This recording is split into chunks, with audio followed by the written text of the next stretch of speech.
अध्यक्ष महोदय, मराठी माणसावरती अन्याय दुसरं आणि ते असं म्हणतात, शुक्ला कोण आहेत ते शोधा, ते असं म्हणतात की मी मंत्रालयात कामाला आहे, तुझ्यासारखी 56 मराठी माणसं माझ्यासमोर झाडू मारतात.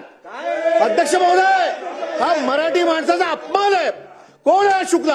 आणि लाल दिव्याचे गाडीवरती लाल दिवा लावून फिरतात, कधी येतात कधीही जातात, आणि मराठी माणसाची गळचेपी या महाराष्ट्रात होते. अध्यक्ष महोदय, हे कोण आहेत? हे तोती आहेत का? हा महाराष्ट्र एक मिनिट, तुम्ही मांडला आता ऐकायचं नाहीये का? आणि या महाराष्ट्रामध्ये जर मराठी माणसावर कोणी अन्याय करत असेल आणि आता जी माहिती देण्यात आलेली ती ताबडतोब तपासून तो अधिकारी किती मोठ्या बापाचा असला तरी त्याची हायगाई केली जाणार नाही, त्याच्यावर कारवाई केली जाईल. आणि या कारवाईच्या माध्यमातून महाराष्ट्रातल्या प्रत्येक मराठी माणसाचा मान सन्मान या राज्यामध्ये हा निश्चितपणे ठेवला जाईल.